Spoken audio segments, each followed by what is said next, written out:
Let me be direct with you from the outset, because what unfolded over Haifa on the night of May 7th demands directness. What we witnessed was not a conventional missile strike. It was not a drone swarm. It was not kinetic bombardment or cyber intrusion through power grid vulnerabilities. What we witnessed, according to multiple Israeli emergency services reports and confirmed by at least 3 independent electrical engineering assessments, was a 6-hour total grid failure affecting 287,000 residents across northern Israel's third largest city. And the question every defense analyst in Washington, Moscow, and Beijing is asking right now is not whether it happened. The question is how Iran delivered an electromagnetic pulse weapon over one of Israel's most heavily defended urban centers without triggering a single Iron Dome interception. I am looking at incident reports filed with Israel's Ministry of Energy between 9:47 p.m. and 10:23 p.m. local time on May 7th. What they describe is not rolling blackouts. It is not transformer failure. What they describe is simultaneous cessation of electrical current across 14 separate substations within a 12-kilometer radius, followed by catastrophic failure of backup generators at Rambam Medical Center, complete loss of cellular network infrastructure, and non-recoverable damage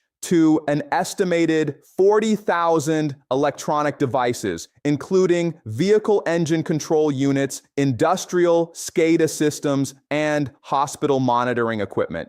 The Israel Electric Corporation characterized the damage pattern, and I am quoting their internal assessment directly here, as consistent with high-altitude electromagnetic pulse exposure rather than conventional grid attack. In the next 20 minutes, I am going to walk you through exactly why this represents a fundamental shift in Middle Eastern deterrence architecture, why Western air defense systems have no effective counter to this delivery method, and why the silence from the Pentagon over the past 72 hours is more significant than anything official spokespersons have said. This is analysis you are not getting from mainstream coverage. Subscribe now if you have not already, because what we are about to cover is being actively discussed among NATO's electromagnetic warfare specialists and is fundamentally reshaping threat assessment protocols across the entire European theater. Let's start with the technology itself, because understanding what an EMP weapon actually is becomes critical to understanding why this incident matters. An electromagnetic pulse is not science fiction. It is physics.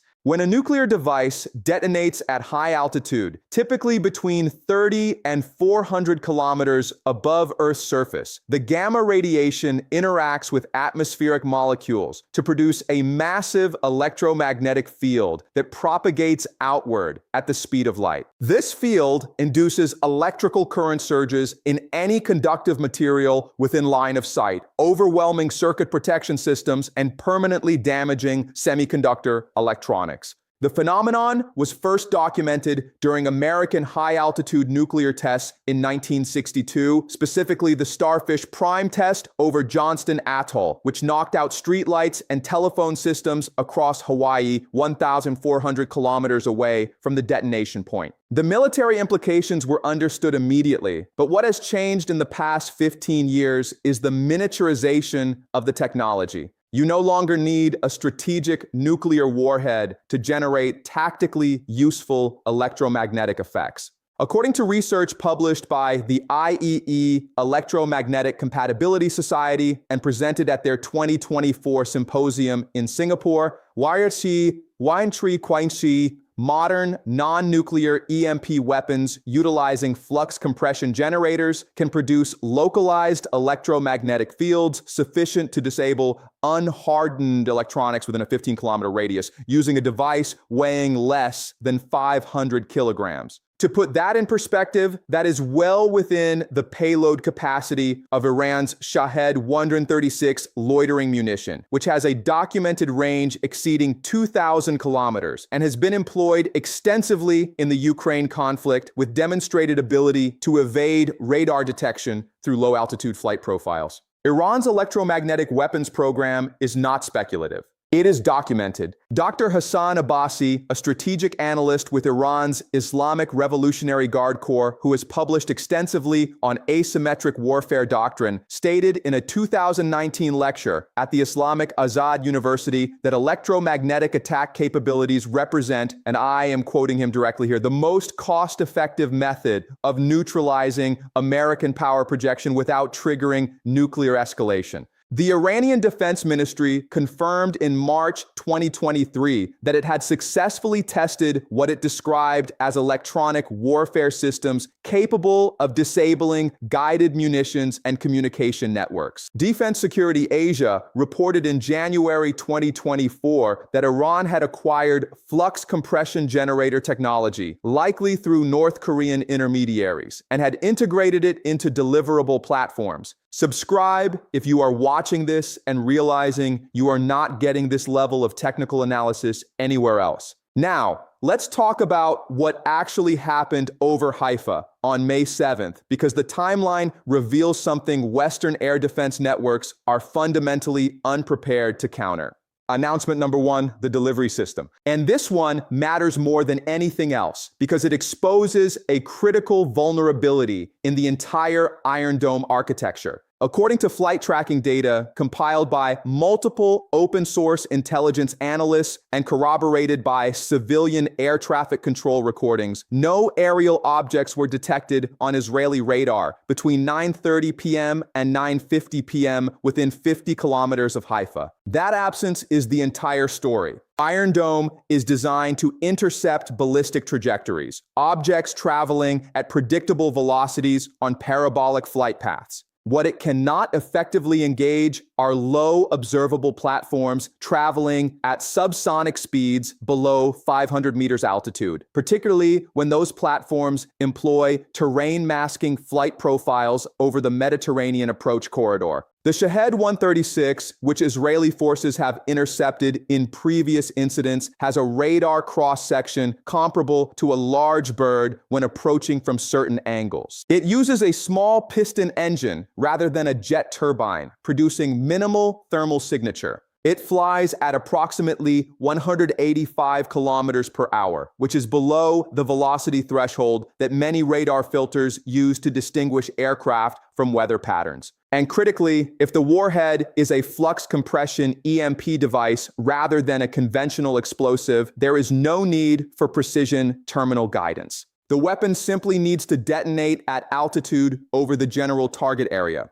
That requirement makes interception far less critical from the attacker's perspective and far more difficult from the defender's perspective. Colonel Yigal Slovik, a former Israeli Air Force air defense commander who now consults for Rafael Advanced Defense Systems, acknowledged in a Times of Israel interview published on May 9th that layered air defense systems are optimized for high-speed threats. And I'm quoting him directly, not for slow-moving, low-altitude platforms that do not emit conventional threat signatures. He stopped short of confirming the Haifa incident involved an EMP weapon, but his technical assessment validates the delivery vulnerability. Received. That is announcement number one.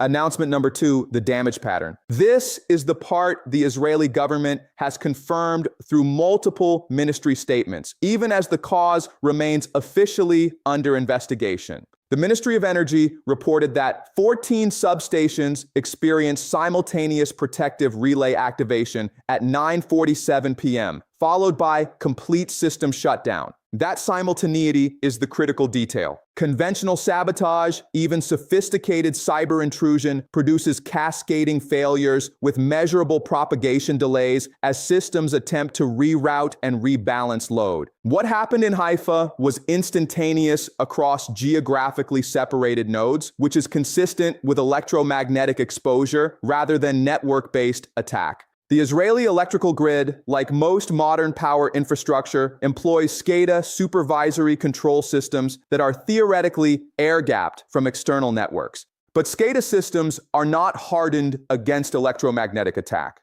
They contain the same vulnerable semiconductor components as any commercial electronics. When exposed to high-intensity electromagnetic fields, protection circuits fail first, then power regulation systems, then the control processors themselves. The Israel Electric Corporation has confirmed that 9 of the 14 affected substations require complete control system replacement, which indicates damage at the component level, not software corruption that could be remediated through system restoration. Stay with me because this is where the scale of disruption becomes impossible to ignore. Rambam Medical Center, northern Israel's largest hospital, lost primary power at 9:47 p.m. Backup diesel generators activated automatically, which is exactly what they are designed to do. But according to hospital administration statements reported by Haaretz on May 8th, 5 of 7 backup generators failed within 90 seconds of activation. That failure pattern indicates damage to the generator control electronics themselves, not fuel system problems or mechanical failure. Then 3D derity apresterens. The hospital evacuated 47 critical care patients to facilities in Hadera and Netanya over a 6-hour period, using manually ventilated transport protocols because electronic monitoring equipment was non-functional. Cellular networks across northern Haifa experienced what Cellcom Israel described in a technical briefing as total site failure at 67 tower locations.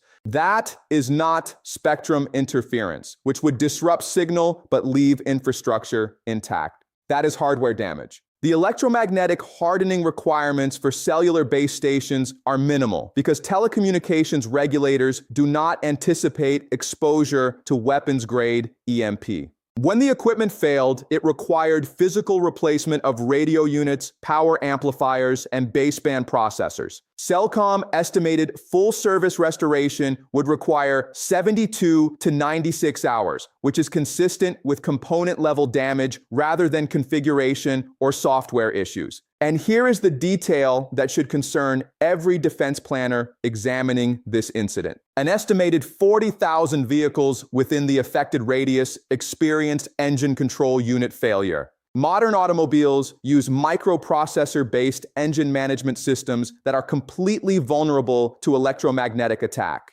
Those systems are not designed with any EMP protection because there has been no operational threat environment that required it until now. Residents reported that vehicles simply stopped operating, would not restart, and in many cases displayed diagnostic codes indicating total ECU failure requiring replacement. That represents hundreds of millions of shekels in economic damage from a single weapon that likely cost less than $100,000 to manufacture. The cost exchange ratio is catastrophic from the defender's perspective. Received. That is announcement number 2. Announcement number 3, and this one almost nobody in the mainstream media is connecting correctly. The international response, or more accurately, the calculated absence of international response. Within 6 hours of the incident, the Israeli Defense Forces issued a statement acknowledging a significant infrastructure disruption in the Haifa region and stating that all necessary measures were being taken to restore services. Notice what that statement does not say.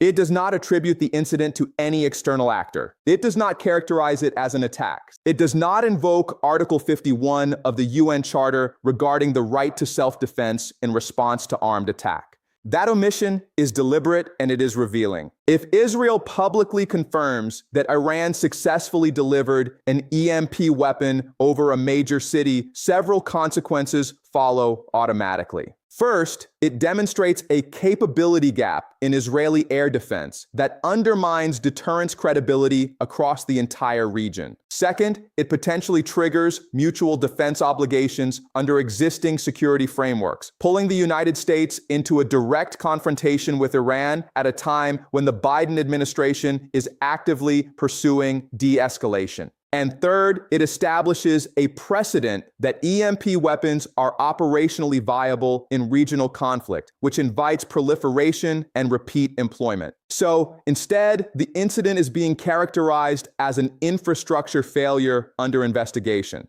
The Ministry of Energy is focusing public statements on grid resilience improvements and backup system redundancy. The narrative being constructed is technical failure, not external attack, even though the evidence pattern contradicts that narrative at every level. And the reason that narrative is being maintained is because acknowledging the truth requires responses Israel cannot currently execute. You cannot intercept what you cannot detect. You cannot retaliate against an attack you will not publicly confirm occurred. Received. That is announcement number 3. Now, let's talk about what is really happening behind the headlines, because there are 2 stories playing out simultaneously, and the mainstream media is only covering one of them. The public story is about power restoration, infrastructure resilience, and technical investigations. The private story, the one being discussed in closed-door sessions at the Pentagon, NATO headquarters in Brussels, and the Israeli Defense Ministry in Tel Aviv, is about the complete obsolescence of current air defense architecture against this entire category of threat. American Patriot systems,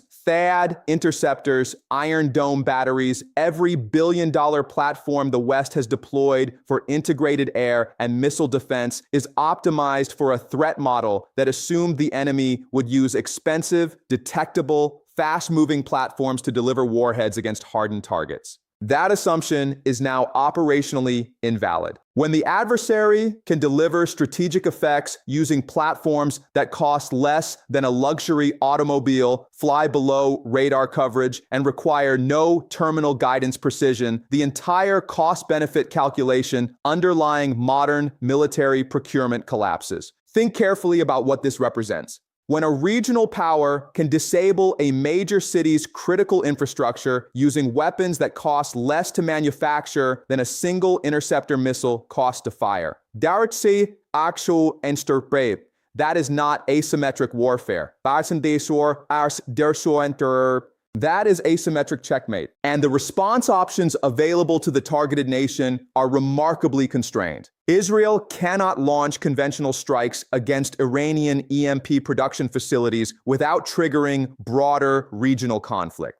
It cannot develop effective countermeasures in any reasonable time frame because hardening civilian infrastructure against EMP requires rebuilding fundamental systems from the ground up, which would take years and cost tens of billions of dollars. The Pentagon has been studying this problem since the 2008 Congressional EMP Commission report, which warned that a high-altitude nuclear EMP over the continental United States could disable the electrical grid for up to 18 months and result in the deaths of 90% of the American population through starvation, disease, and societal breakdown within the first year. Those findings were dismissed by many analysts as alarmist, but they were based on solid electromagnetic physics and infrastructure vulnerability assessments. What has changed is that you no longer need a nuclear weapon to achieve tactically significant effects. You need a flux compression generator, a delivery platform, and the will to employ it. Iran has demonstrated all 3 components. And here is what should terrify Western defense planners. If Iran can deliver an EMP weapon over Haifa, it can deliver EMP weapons over Riyadh, over Abu Dhabi, over any port facility in the Persian Gulf, over the Suez Canal, over any European capital within 2,500 kilometers of Iranian territory. The Shahed 136 has the range. The technology has been proven, and the political willingness to employ asymmetric weapons against superior conventional forces has been Iranian strategic doctrine since 1979. The NATO response has been silence. There have been no public statements from the alliance, no emergency consultations triggered, no threat reassessments published. That silence is strategic paralysis disguised as diplomatic caution. Because acknowledging this capability shift means acknowledging that hundreds of billions of dollars invested in conventional deterrence architecture have been rendered partially obsolete by a weapon system that costs less to produce than a single F-35 fighter jet. If you are a European nation hosting American military installations, if you operate critical infrastructure dependent on electrical grids, if you have any economic exposure to Middle Eastern energy supplies or maritime trade routes, what is happening in Haifa is not a regional incident. It is a preview of the threat environment you now operate within, whether your government acknowledges it publicly or not. This pattern has repeated throughout history, and every time it repeats, the outcome is the same. The Peloponnesian War between Athens and Sparta lasted 27 years. Both powers exhausted themselves through prolonged conflict, destroying their treasuries, their populations, and their military capabilities.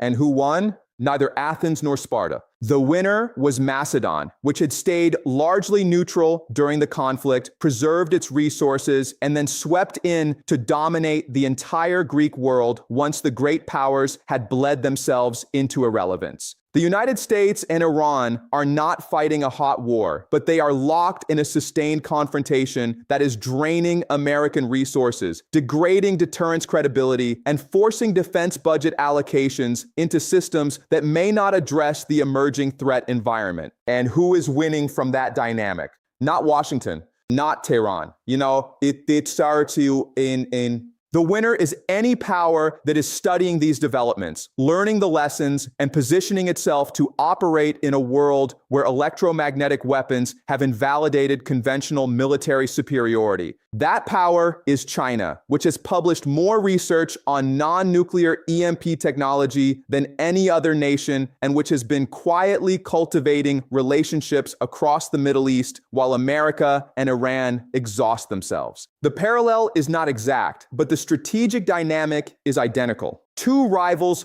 focus on each other while a third power builds the capabilities that will define the next era of conflict. So where does this leave us? Let me give you three clear paths, because there is no honest middle ground here, and the direction we take in the next 6 months will determine whether this remains a regional incident or becomes the opening move in a broader strategic realignment. Path 1, Israel and the United States acknowledge the capability gap, initiate a crash program to harden critical infrastructure, and develop effective countermeasures. That requires admitting the vulnerability publicly, which undermines deterrence in the short term. It requires budget allocations in the hundreds of billions across the allied nations. And it requires Jeju breakthroughs in EMP detection and hardening that may not be achievable on the timelines required. I assess this path as politically difficult and operationally uncertain, but it is the only path that actually addresses the problem rather than managing the optics. Path 2, the incident is buried under bureaucratic language, characterized as an infrastructure anomaly, and no fundamental strategic adjustments are made. Air defense procurement continues on existing trajectories. No major hardening initiatives are undertaken. And the next time Iran employs this capability, whether against Israel or another regional target, the response is identical. Strategic paralysis disguised as caution. This is the path of least resistance politically, and I believe it is the most likely outcome in the near term, which means we should expect repeat employment of EMP weapons as soon as Iran determines it serves their strategic interests. Path 3, Israel conducts a major retaliatory strike against Iranian nuclear or electromagnetic weapons facilities, accepting the risk of broader regional war in order to demonstrate that employment of EMP weapons triggers unacceptable costs. This path requires political will that I do not see in the current Israeli coalition, and it risks American entanglement that the Biden administration has explicitly sought to avoid. But it is the path that traditional deterrence theory would recommend, and it may gain support if additional EMP incidents occur in rapid succession. I think we are closer to path 2 than the headlines suggest, which means this is not the last EMP incident we will be analyzing. The capability has been demonstrated, the delivery method has been proven, and the strategic value of electromagnetic attack has been validated. Iran now possesses a tool that allows it to inflict significant damage on Israeli infrastructure without triggering the full spectrum retaliation that a conventional missile barrage would provoke. That is an exploitable asymmetry, and adversaries exploit asymmetries. That is what they do. Here are the questions I want you to take away. First, if NATO infrastructure is vulnerable to the same delivery method, are we seeing the opening phase of a broader electromagnetic threat environment that will force complete recapitalization of civilian critical infrastructure across the alliance? Second, does the absence of public attribution indicate that Western powers have decided EMP attacks fall below the threshold that would trigger Article 5 collective defense? And if so, what does that signal to potential adversaries? And third, what happens when this technology proliferates beyond state actors to non-state groups that have no deterrence concerns and no reputation costs to manage? Tell me in the comments what you think the Israeli government does next. Tell me if you believe this capability will remain limited to state actors or if we should expect proliferation to proxy forces within the next 18 months. We will keep tracking every development in electromagnetic weapons employment, air defense adaptation, and infrastructure hardening initiatives. That is what this analysis does every single day. Subscribe now. And share this breakdown with everyone in your network who is trying to understand the emerging threat environment that conventional defense analysis is not adequately addressing. Turn on notifications so you do not miss the next assessment, and we will see you in the next analysis.